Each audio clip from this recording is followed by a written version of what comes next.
His Excellency Bishop Bacani, Reverend Fathers, religious brothers and sisters, fellow missionaries, brothers and sisters in the Lord, friends. Sawadee Kap. I am not a lawyer, so I will not be able to discuss with you about legislation and legalities. But I am very familiar with culture because I have lived in Thailand for 43 years. And I have been doing mission for Couples for Christ for the past 25 years. If you notice the cathedral, Assumption Cathedral, if you have been to Bangkok, the upper picture on the left, you will notice the influence of French and Portuguese architecture. But below is Holy Redeemer Church, which is patterned after a Buddhist temple. So it's inculturated. And if you look at the altar on the right, Jesus Christ, the Redeemer, after resurrection, going to the Father, there are, what do you call this, lotus, these round things, no? Like gold leaf, like a Buddhist temple. So the Redemptorists, the American Redemptorists, have been able to part culture in Thailand. We have a lot of religions. You have Buddhism, we have Islam, we have Sikh, and also the Hindus. Most countries in Asia, with the notable exception of the Philippines and Timor-Leste, and to a certain extent India and Vietnam, have a very, very small minority of Catholic communities. Thailand is predominantly a Buddhist nation with Christians, including the different Protestant denominations or confessions, about 0.5% of the total population, or about only 400,000 people. Thais are a very hospitable and tolerant people. Therefore, foreign missionaries have been always generally welcome, although there have been some years of religious persecution in some periods in the past, from time to time, before World War II and immediately after World War II. His Majesty the King of Thailand, although by law and tradition must be a Buddhist, is also protector of all religions as one of his titles. So together with the influence of the West on socioeconomic,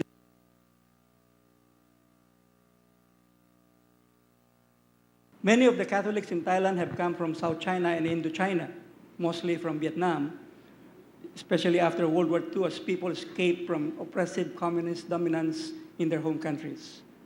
The Catholic Church in Thailand has grown mainly in the fields of education and healthcare, as well as in the development of social structures, especially in welfare programs for the poor and marginalized sectors of society.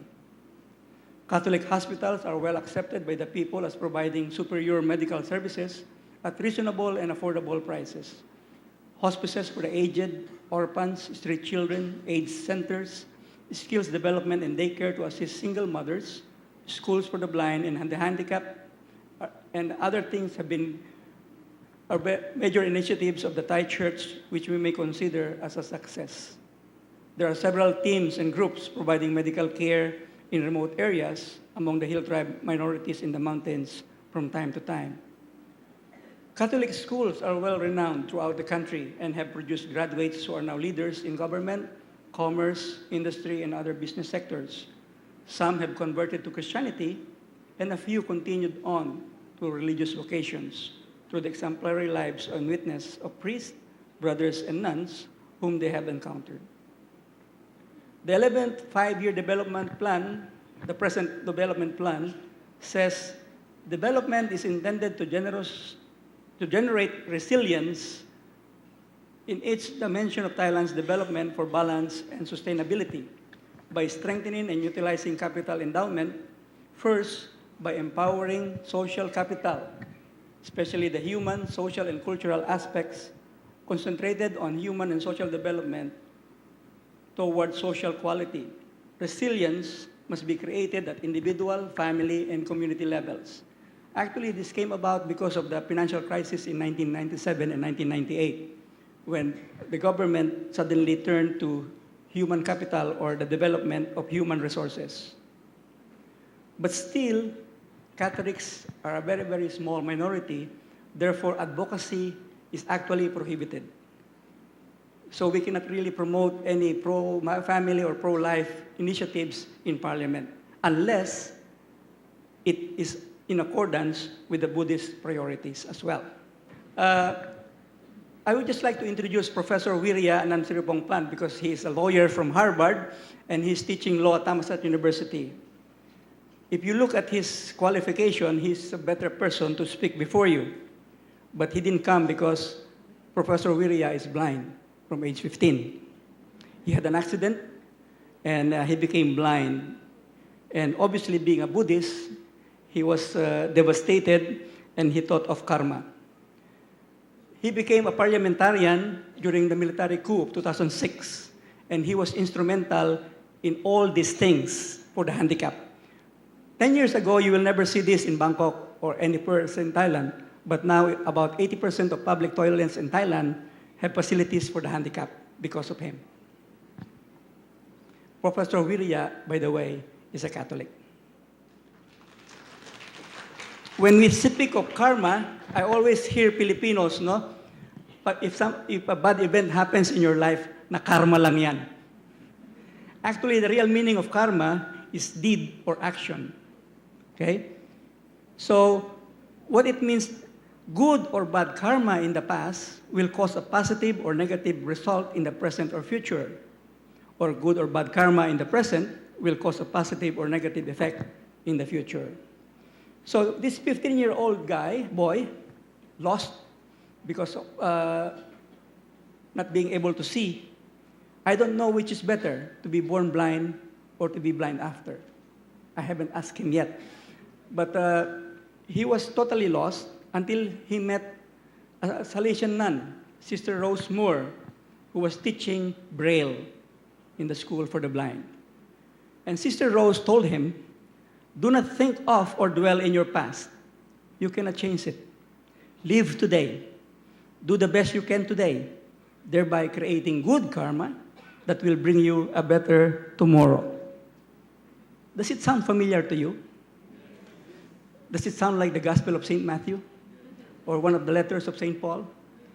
You see, this sister is speaking Christian values to a Buddhist boy who lost his sight and confused and devastated, speaking Christian values in Buddhist terms. And when he grew up, he finished his high school, he finished his college, he became a Catholic. This is him now with a Catholic wife and 3 children.